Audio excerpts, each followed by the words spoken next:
جب بے حد کوشش کے بعد بھی تم کچھ نہیں کر پاتے، جب وہ ساری چیزیں بکھری ہوئی دکھائی دیتی ہیں جنہیں تم نے خود کو توڑ کر سمیٹا ہوتا ہے، جب تم روتے ہو اور کوئی سنتا نہیں، جب تم پکارتے ہو اور کوئی پلٹتا نہیں، جانتے ہو اللہ تمہیں اتنا بے بس کیوں کر دیتا ہے؟ تاکہ یہ تمام تلخی تمہیں اس تک واپس لے آئے، تاکہ تم اسے پکارو اور وہ تمہاری پکار کا جواب دے سکے، تاکہ تم مجھ سے مانگو اور وہ تمہارے لیے معجزہ کر کے تمہیں بتا سکے کہ کچھ چیزیں صرف دعا اور صبر سے ملتی ہیں، تاکہ وہ تمہیں دکھا سکے کہ جو کوئی نہیں بدل سکتا وہ تقدیریں بھی یقین سے بدلتی ہیں، تاکہ تم اس بات کو سمجھو کہ بند دروازے کے پیچھے چھپی حکمتیں اللہ کے علاوہ کوئی بھی نہیں جان سکتا، اور یہ کہ کچھ چیزوں کو اللہ کے حوالے کر دینا ہی بہتر ہوتا ہے، کیونکہ اس کا فیصلہ ہمارے لیے کبھی بھی غلط نہیں ہو سکتا۔ تو تم بس خاموشی سے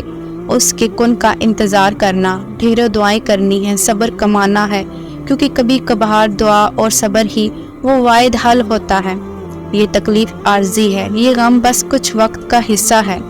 تمہیں ابھی ایسا لگے گا جیسے یہاں زندگی ختم ہو جائے گی، جیسے پھر کبھی مسکرا نہیں پاؤ گے، جیسے یہ غم عمر بھر کا حصہ رہے گا، مگر ایسا ہوتا نہیں۔ وقت کے ساتھ ساتھ بہت کچھ بدل جاتا ہے۔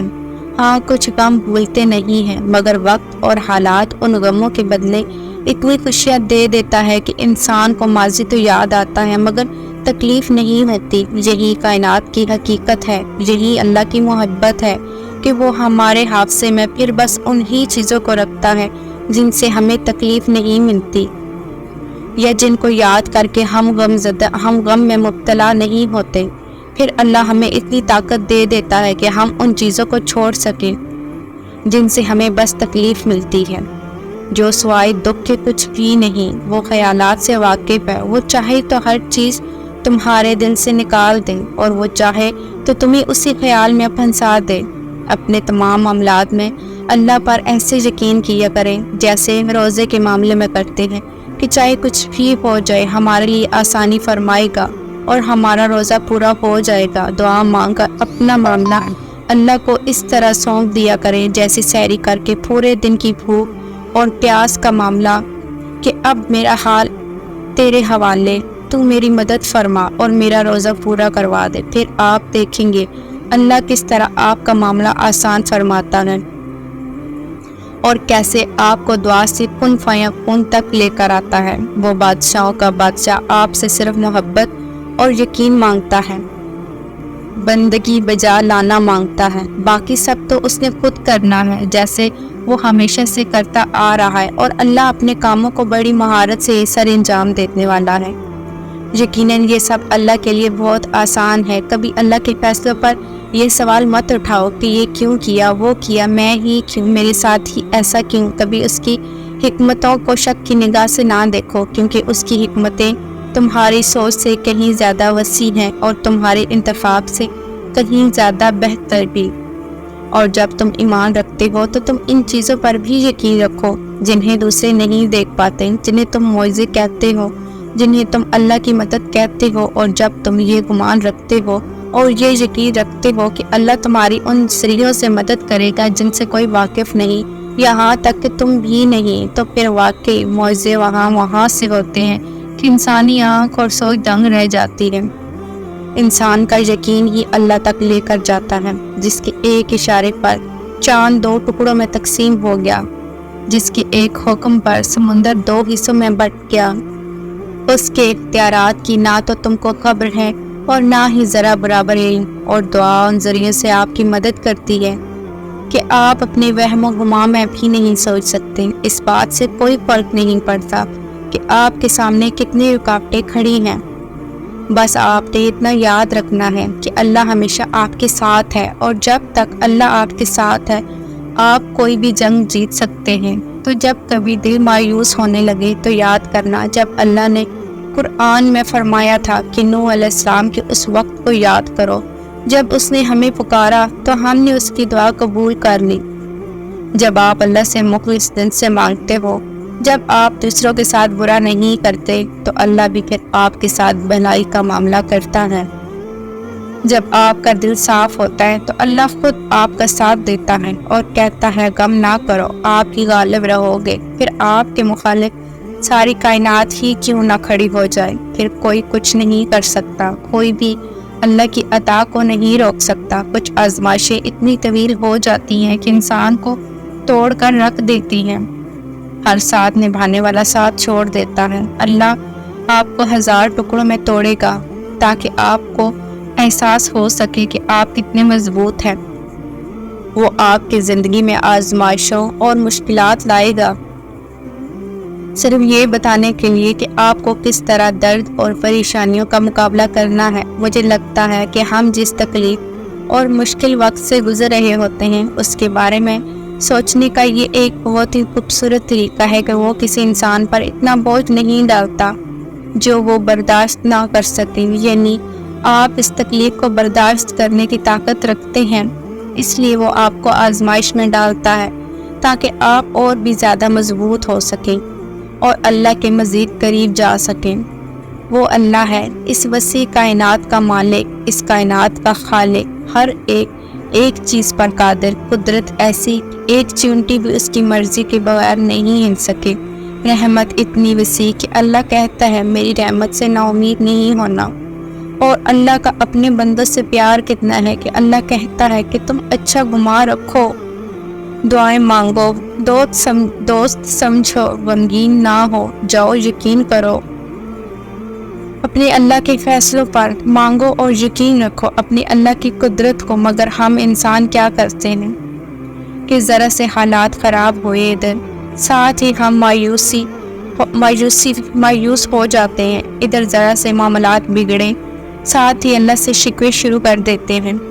اللہ سے دعا کریں اور اس یقین کے ساتھ کریں کہ آپ کے پاس کوئی اور حل ہے ہی نہیں، اس طرح کہ آپ کو مدد آنے کا یقین ہو۔ وہ اللہ مایوس نہیں کرتا اور اللہ سب سے بہتر تدبیر کرنے والا ہے۔ جب اللہ نے قرآن پاک میں فرما دیا ہے کہ وہ سب سے بہتر تدبیر کرنے والا ہے تو پھر کیوں ڈرتے ہو دنیا کی تدبیروں سے؟ وہ رب تو مالک دو جہاں ہے، جو لوگ آپ کے خلاف تدبیریں کرتے ہیں وہ ان کا بھی رب ہے، وہ قادر مطلق ہے اور وہ قادر ہے 1 سیکنڈ میں کہانی کو بدل دینے میں، مگر وہ ابھی نہیں حکم دے رہا کیونکہ وہ چیک کر رہا ہے کہ آپ کے دل میں اللہ کی محبت اور اللہ پر ایمان کتنا زیادہ ہے، یا پھر لوگوں کا ڈر زیادہ ہے۔ جب اپنا غم کسی سے بیان نہ کر سکو، جب اپنی کیفیت کو خود ہی نہ سمجھ سکو، جب کوشش کر کے تھک جاؤ، ذہن کام کرنا چھوڑ دے، آنسوں میں کمی نہ آئے، تمام دن ایک سے گزرنے لگیں تو خود کو تھکانا چھوڑ دو، سوچو کہ گرداب کو جھٹ دو،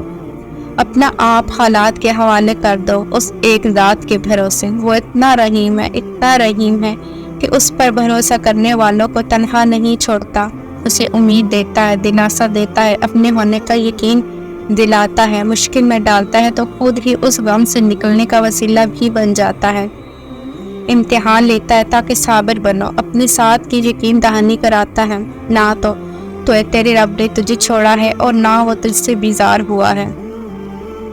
سکون ملتا ہے نا یہ پڑھ کے، اور وہ چنتا انہی کو ہے جن کو وہ خاص کرنا چاہتا ہے۔ پھر غم کس بات کا، یہ بات بھی کتنا سکون دیتی ہے کہ ہمیں روتے ہوئے کوئی اور نہیں بلکہ ہمارا خالق دیکھ رہا ہے، ہمارے آنسو خاص ہو رہے ہیں۔ ہم اللہ کی طاقتوں کو پتہ نہیں کیوں اتنا غیر اہم سمجھتے ہیں، نہ جانے کیوں ہم نصیب سے اور دعا کے قبول نہ ہونے سے اتنا خوف کھاتے ہیں۔ اللہ کے نبی پاک نے فرمایا تھا کہ دعا اس یقین سے مانگو کہ یہ قبول ہوگی، اور جب اللہ پر یقین رکھتے ہو تو دعا کی قبولیت میں شک نہیں کرتے۔ اور قرآن میں تو میرے رب کی رحمت کچھ یوں بیان ہوتی ہے کہ وہ جس طرح چاہے اور جو چاہے کر سکتا ہے، اس کی قدرت میں حد بندی نہیں ہو سکتی۔ اس نے تو ایک کام کا ارادہ کیا اور بس وہ کام ہو گیا، جب وہ راضی ہو جاتا ہے تو سب ہو جاتا ہے۔ پھر وہ دنیا کو دکھا دیتا ہے کہ کائنات کے دلائل اس کے معجزوں سے زیادہ طاقتور کبھی نہیں ہو سکتے، اور جو تکلیف آپ کو اپنے رب کے قریب کر دے اس پر سجدہ شکر لازم ہے۔ پریشانیوں اور تکلیفیں تو زندگی کے ساتھ ساتھ ہیں، لیکن یہ ایمان رکھو اور یہی سچ ہے کہ وقت ایک ساتھ نہیں رہتا، خوشیوں کے پل، خوشیوں کا سفر، خوشیوں کے دن بھی آیا کرتے ہیں۔ اپنی تکلیف کو لے کر اپنے رب سے جڑ جاؤ، پھر دیکھنا اسی تکلیف میں تمہیں راحت ملنے لگے گی، اور ایک دن وہ تکلیف ختم ہو جائے گی۔ جس کی چاہت ہم کرتے ہیں وہ چاہت دل سے ختم ہو جائے گی، کیونکہ میرا رب دل بدلنے پر قادر ہے۔ بے شک اتنا کچھ ہونے کے بعد، کتنا کچھ سہنے کے بعد، کتنا کچھ کھونے کے بعد، مسلط، مایوسی، تنہائی، یقین، صبر و احترام، دعا اور انتظار کے بعد سجدہ کرنا سکھایا جاتا ہے۔ میں اس سجدے کی کیفیت الفاظ میں کبھی نہیں بیان کر پائی۔ جب انسان آخرکار اللہ کے روبرو کھڑا ہوتا ہے، وہ سجدہ اتنا تکلیف دہ ہوتا ہے کہ دل چاہ رہا ہوتا ہے کہ ابھی یہ سر سجدے میں گرے اور روح پرواز کر جائے، اور اس وقت کا منظر الفاظ میں کیسے بیان ہو سکتا ہے۔ جو اللہ سے ملاقات کی جاتی ہے، ندامت سے بھری آنکھیں اور شرم سے بھرا دل اس کے سامنے کھول کر رکھ دیا جاتا ہے۔ آنکھوں سے رواں آنسو اور صبر کی کیفیات سنائی جاتی ہیں، جب نہ دائیں جانب کوئی شخص ہوتا ہے، نہ بائیں جانب 400 اللہ کی آغوش محسوس ہوتی ہے، جیسے اس نے زور سے گلے سے لگا رکھا ہو۔ جب الفاظ کی لمبی فہرست بھی ختم ہو جاتی ہے اور خاموشی سے روح لرز اٹھتی ہے، جب دعا کے لیے ہاتھ اٹھانے کی ہمت نہیں رہتی، بس پھر اس آخری مرحلے پر پہنچ کر رب مل جاتا ہے، تب دل کہتا ہے، یا اللہ میں بڑے حادثوں سے گزر کر آیا ہوں، یہاں میں نے صبر میں کوئی کمی نہیں کی، تو مجھے بھی کمی نہیں چاہیے، اب مجھے بھی سلسلے میں تو چاہیے، صرف تو۔ بس پھر وہ مل جاتا ہے اور سب مکمل ہو جاتا ہے۔ غم زندگی کا بہت اہم حصہ ہے۔ خوشی انسان کو اللہ کی نعمتوں کا شکر ادا کرنا سکھاتی ہے، لیکن اللہ کی موجودگی کا احساس غم کے بعد ہوتا ہے۔ میں اکثر سوچتی ہوں کہ کتنا بدنصیب ہے وہ انسان جس نے کبھی غم کا مزہ نہیں چکھا، جس نے نیند سے خالی راتیں نہیں دیکھی، جو چلتے چلتے گرا نہیں، جس نے ستاروں بھری رات میں اس اکلوتے چمکتے ہوئے چاند کو دیکھ کر مسکراتی ہوئی نم آنکھوں سے اللہ سے بات نہیں کی۔ بہت پیارے ہوتے ہیں وہ لمحے جس میں کائنات کا کوئی تیسرا شخص موجود نہیں ہوتا، تب صرف ہم ہوتے ہیں اور اللہ ہوتا ہے، مگر یہ لمحے یاد ہی آتے ہیں جب گزر جاتے ہیں۔ جب اللہ حالات بدل دیتا ہے، پھر دل سوچتا ہے ان قرب کے لمحوں میں جتنا سکون تھا، اتنا ان خوشی کے لمحوں میں نہیں۔ خوشی میں مسکرا دینا عاجزی ہے، اور غم میں مسکرا دینا بہادری ہے، اور اس سے زیادہ بہادر وہ بھی کون سکتا ہے جس کو گرتے گرتے اللہ نے تھام لیا ہو، جس کو اللہ نے خود چن کر اپنا بنا لیا ہو۔ کون اچھا ہے کون برا، نہ جانے اس کا فیصلہ لوگ کیسے کر لیتے ہیں اور کیوں کر لیتے ہیں۔ جن باتوں کا علم صرف اللہ کو ہے، یہ لوگ کیسے ان باتوں کو جاننے کا سب کو فریب دیتے ہیں۔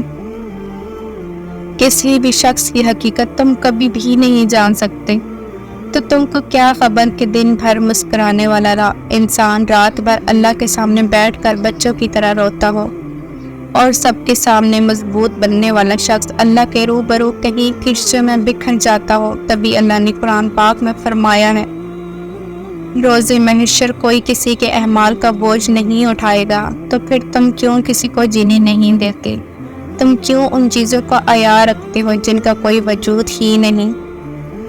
جن عبادت پر ناز رکھتے ہو، وہی روز محشر اگر اس لیے ضائع ہو گئی کہ اللہ کے پیارے بندے کا تم نے دل دکھایا تھا، تو کیا کرو گے؟ کیوں خدا کو ناراض کرتے ہو؟ زندگی کے سفر میں کبھی ایسے بھی موڑ آتے ہیں جب انسان امید اور نا امیدی کے دوراہے پر کھڑا ہوتا ہے۔ امید اور نا امیدی کا جہاں ایک ایسی ہستی کے ہونے کا احساس اور یقین ہوتا ہے جس کے پاس بہت طاقت ہے، جس کا ایک اشارہ انہونی کو ہونی میں بدل دیتا ہے۔ امید اللہ کا یقین ہے، نا امیدی اللہ کا انکار، ایسی ذات کا انکار جو ہر چیز پر قادر ہے، اسی لیے نا امیدی کو کفر کہا گیا ہے۔ حضرت یعقوب علیہ السلام نے اپنے بیٹوں کو حضرت یوسف علیہ السلام کی تلاش پر روانہ کرتے وقت فرمایا تھا، خدا کی رحمت سے نا امید نہ ہوتے، خدا کی رحمت سے صرف کافر نا امید ہوتے ہیں۔ اللہ کی طرف دیکھنے سے امید پیدا ہوتی ہے، امید اور نا امیدی کے بیچ میں ہی اللہ ہے۔ اللہ دعائیں کبھی بھی ادھوری نہیں رہنے دیتا، بس اللہ کہتا ہے کہ اس کا بندہ آئے، اسے منائے، اس سے لاڈ کرے، اسے راضی کرے، اور ہو بھی کیوں نہ یہ چاہت، عقیدتیں، یہ محبتیں، حق ہے اسی کا، وہی اکلوتا حقدار ہے۔ وہ تو ناراض بھی تب ہوتا ہے، ناراض ہو کر بھی محبت کرنا نہیں چھوڑتا۔ اس کی ناراضگی بھی تو اتنی پیاری ہوتی ہے، ضد تو ہم کرتے ہیں، وہ تو راضی ہو جاتا ہے اور پھر اتنا عطا کر دیتا ہے جس کے ہم قابل بھی نہیں ہوتے۔ تو پھر تمہیں کیوں ایسا لگتا ہے کہ وہ تمہیں سنتا نہیں ہے؟ وہ جس کی دست رست میں دونوں جہانوں کی بادشاہت ہے۔ تم ایک دفعہ ہاتھ تو اٹھاؤ، بس ایک دفعہ جھولی تو پھیلاؤ، سجدہ اس کی چاہت کا کرو گی تو دوسری سجدے پر وہ تمہیں تمہاری چاہت سے نواز دے گا۔ ایک دفعہ اللہ کے لیے سجدہ کر کے دیکھو اور پھر دیکھو ہوتا کیا ہے۔